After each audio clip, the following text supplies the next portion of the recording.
गाते दिल में एगो अलग फीलिंग होला, एगो अलग एहसास होला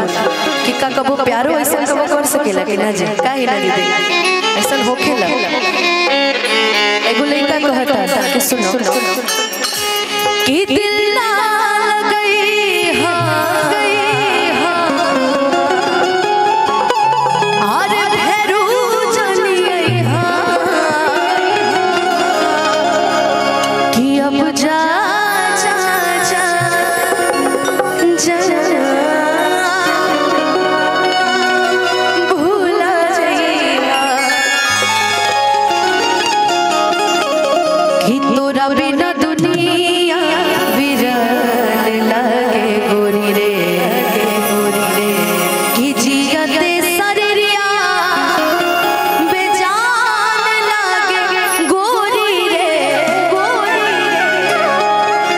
कि जियते शरीरिया बेजान लगे गोरी रे तोरा बिना दुनिया विरल लगे गोरी रे तोरा बिना दुनिया विरल लगे कि दिल ना लगई हो गोरिया रे कि दिल ना लगई हो फेरू जाई हो जा जा जा जा भुला जाई अब जा जा जा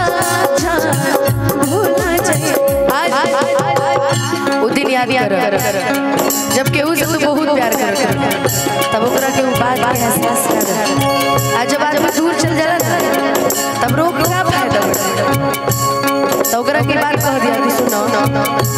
हम हु कबो एक चीज कहत रही लेकिन तू साबित ना कर पाइला जिंदगी में फोन करके कहिया कि हम कबो सोचत रही के जे जीना पाए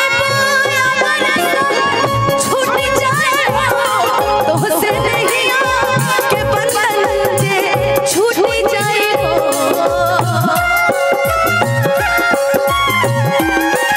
मन के नगरी से सूख सारा लूट जाए साथ पाए ना तो किस्मत फूट जाए जान तू जानना तुहरे में प्यार में हम बेवफा चाहे बतिया तू माना चाहे माना हो प्यार में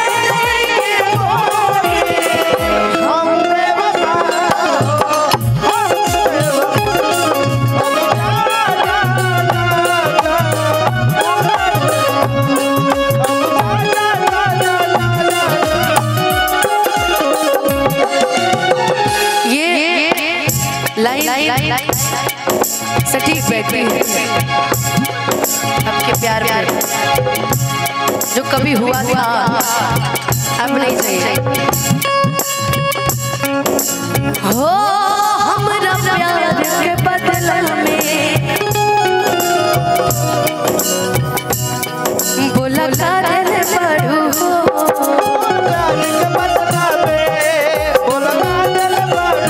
तू जब दिल पढ़ू हो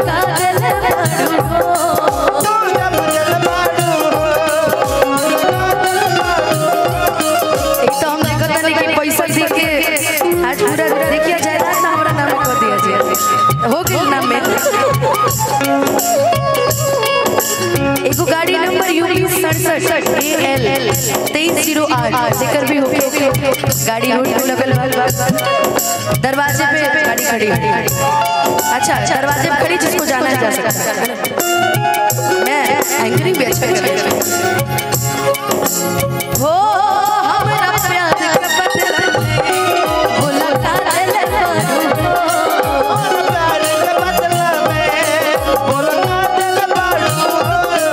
तू जब दिल पारू हो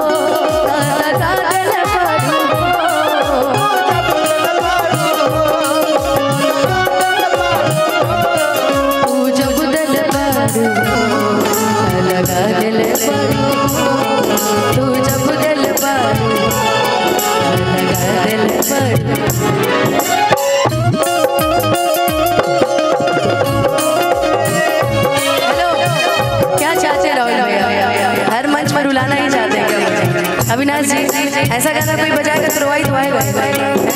लेकिन आप लिए भी है। हर पल मेरी याद तुम्हें तड़पाएगी, मैं जागूंगा नहीं तुम्हें नाएगी, छोड़ के ऐसे हाल में जो तुम जाओगे,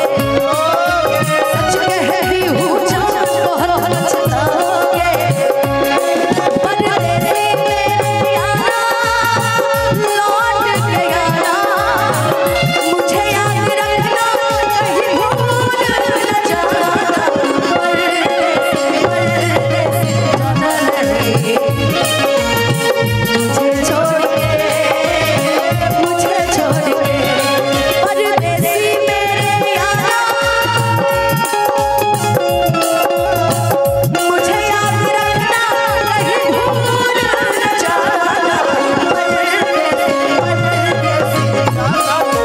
जाना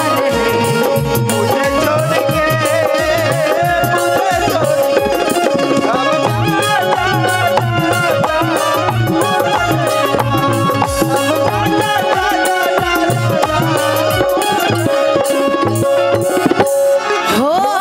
याद मांगती आई हो, अरे हमके बिसरे हो, याद मांगती आई हो, हमके बिसरे हो, कि अब जा जा जा जा भूला जाएगा। लेकिन यही में एगो ब्लाइंड कि तोहरा से साथ जब दुनिया दा मजा लूनी। हिना दीदी ई गीत ऊ हो कि जब प्रेमी एगो प्रेमिका अपना प्रेमी से कहेली सुनो तू छोड़ के चल जेबे तो जानता रहो ई दुनिया हमरा पे हंस आ कही कि का हो खूब घमंड करत रहू ना अपना यार बाप चल गेलू छोड़ के ओही खातिर लड़ाई करत रहू दुनिया से। लड़की कहती अपना प्रेमी से तोहरा से